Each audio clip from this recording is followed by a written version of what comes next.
आज हम एक और अपनी नेक्स्ट पोएम करेंगे इंग्लिश लिटरेचर की, the felling of the banyan tree. ये जो पोएम है ये एक बैनियन ट्री की कटिंग के ऊपर बेस्ड है। तो स्टार्ट करते हैं पोएम। दिलीप चित्रे इसके पोइट है। My father told the tenants to leave. मेरे फादर ने सभी रेंटर्स को जाने के लिए कहा। टेनेंट्स कौन होते? रेंटर्स, जो रेंट पर रह रहे हैं।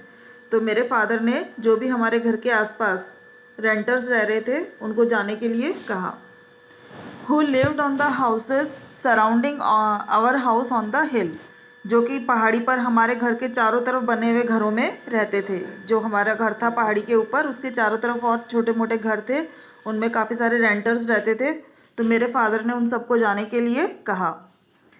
One by one the structures were demolished, और फिर उसके बाद जब सभी लोग चले गए घर खाली करके, एक एक करके सभी स्ट्रक्चर्स को डिमोलिश किया गया। डिमोलिश क्या होता है? डिस्ट्रॉय करना, तोड़ दिया गया। जो झोपड़ियाँ घर थे उनको तोड़ दिया गया। Only our on house remained, बस हमारा घर बचा। एंड द ट्रीज, और पेड़ बचे। अभी सारे घर तोड़े जा चुके थे, सिर्फ हमारा घर बचा था और जो चारों तरफ पेड़ उगे हुए थे वो बचे थे। Trees are sacred, my grandmother use to say, और मेरी दादी कहा करती थी कि पेड़ बड़े सेक्रेड होते हैं। सेक्रेड क्या होते हैं? होली, पवित्र। Felling them is a crime, और उनको काटना क्राइम है, अपराध है पेड़ों को काटना। तो मेरी दादी इस बात को मानती थी। बट, लेकिन, ही मैसेकर्ड दैम ऑल, लेकिन मेरे पिता ने उन सबको कटवा दिया। मैसेकर क्या होता है? क्रूअली कट करवा देना, संहार करवा देना, निर्दयतापूर्वक कटवा देना। लेकिन मेरे फादर ने उन सबको पेड़ों को कटवा दिया। द शियोगा, द उडुम्बर, the neem were all cut down. ये शियोगा, उडुम्बर, नीम ये सब ट्रीज़ के नेम हैं। तो गूलर, उडुम्बर क्या होता है? गूलर, शियोगा, नीम ये सब ट्रीज़ हैं, तो इन सबको कटवा दिया गया। But the huge banyan tree stood like a problem, लेकिन एक बड़ा बरगद का पेड़ था, वो प्रॉब्लम बना हुआ था, वो प्रॉब्लम की तरह खड़ा था, क्योंकि वो बहुत बड़ा था और उसको काटना मुश्किल हो रहा था। Whose roots lay deeper than all our life, जिसकी जड़ें हमारे जीवन से भी ज़्यादा गहरी थी। My father ordered it to be removed, तो मेरे फादर ने ऑर्डर दिया उसको रिमूव करने का, कि इस पेड़ को भी काट दिया जाए। The banyan tree was 3 times as tall as our house, और ये जो बैनियन ट्री था ये हमारे घर से 3 गुना बड़ा था। बहुत बड़ा पेड़ था, ये बहुत पुराना था और बहुत फैला हुआ था। It's trunk had a circumference of 50 feet, और इसका जो तना था, ट्रंक क्या होता है? तना, उसका घेरा ही 50 फीट का था। घेरा, ट्रंक जो तना होता है ना, तने की जो गोलाई थी, परिधि, वो 50 फीट की थी। Its scraggy aerial roots fell to the ground, और इसकी टेढ़ी मेढ़ी हवा में निकली हुई जड़ें जमीन की ओर आ रही थी। स्क्रैगी क्या होता है? कि प्रॉपरली ग्रो नहीं करना, इधर उधर कहीं भी निकली हुई थी जड़ें। एरियल रूट्स क्या होती है? जो एयर में ग्रो करती हुई आती है, एयर के थ्रू आती हैं।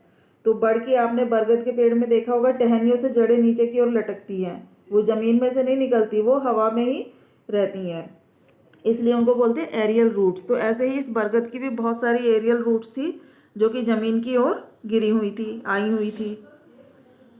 फ्रॉम 30 feet और मोर, 30 फीट से भी ज़्यादा ऊंचाई से, 30 फीट या इससे भी ज़्यादा ऊंचाई से वो ज़मीन की ओर आई हुई थी।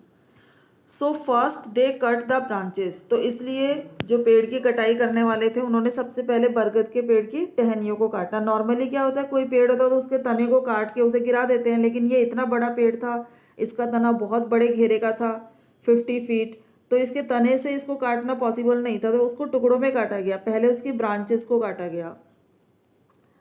Sowing them of for 7 days, 7 दिन तक ये उसकी टहनियों की कटाई चलती रही। सॉ क्या होता है? आरी से काटना, SAW, सॉ, आरी से कटाई करना। And the heap was huge, और उन कटी हुई टहनियों का बहुत बड़ा ढेर लग गया।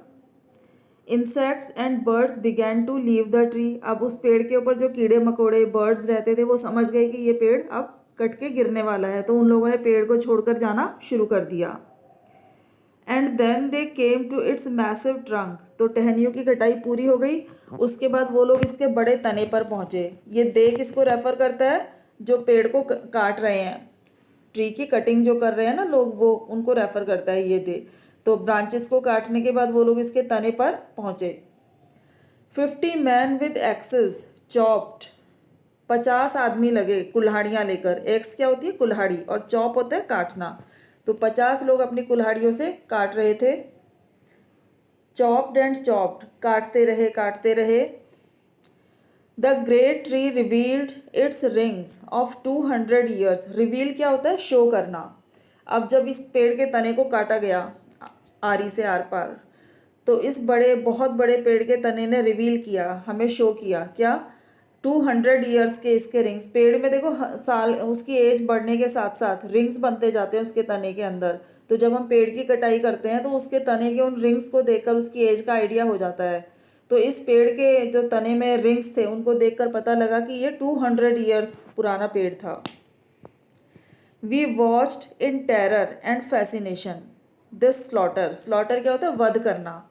तो इस पेड़ के इस वध को, मारे जाने को हम लोग बड़े टेरर और फैसिनेशन से देख रहे थे। टेरर क्या होता है? डरे हुए से, और फैसिनेशन बड़े इंटरेस्ट के साथ, अट्रैक्शन के साथ हम उसे रोमांचित होकर देख रहे थे।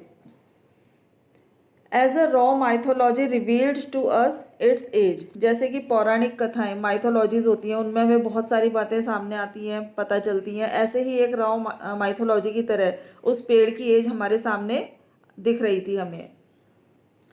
सून afterwards we left Baroda. और उसके तुरंत बाद फिर हमने बड़ौदा छोड़ दिया फॉर बॉम्बे, बॉम्बे जाने के लिए। तो ये सारी जो इंसिडेंट्स हैपन हो रही है ऊपर हमने जो पढ़ी, ये कहाँ हैपन हुई? बड़ौदा में। क्योंकि जो राइटर हैं वो क्या बता रहे हैं कि उनकी फैमिली बड़ौदा छोड़कर बॉम्बे जाने वाली थी, तो जाने से पहले वो अपने घर को डिमोलिश करवा रहे थे, पेड़ों की कटाई करवा रहे थे। तो उसके तुरंत बाद फिर हमने बड़ौदा को छोड़ दिया बॉम्बे जाने के लिए। Where there are no trees, जहाँ पर कोई पेड़ नहीं है। बड़े शहरों में नॉर्मली पेड़ कम पाए जाते हैं, तो इस चीज़ की तरफ इशारा है पॉइंट का।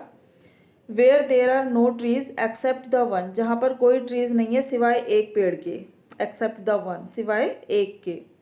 विच grows and seethes in one's dreams, जो कि बढ़ता है और सीदिज गुस्सा करता है हमारे सपनों में। इट्स एरियल रूट्स, और उसकी हवा में लटकी हुई जड़ें। Looking for the ground to strike, वो ज़मीन को ढूंढ रही है कि जहाँ जाकर वो स्ट्राइक कर सके, अपनी जड़ों को गहराई से जमा सके। उसकी हवा में लटकी हुई जड़ें टच करने के लिए ज़मीन को ढूंढ रही है, लेकिन उन्हें ज़मीन नहीं मिलती है।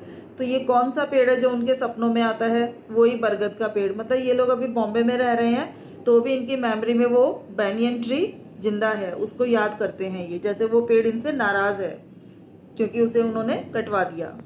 तो ये अपनी एक पोएम हो गई है, इसे कंप्लीट आप पढ़ लेना, अच्छे से समझ लेना, और फिर इसके क्वेश्चन आंसर मैं आपको सेंड करूँगी। You will do them in your notebooks.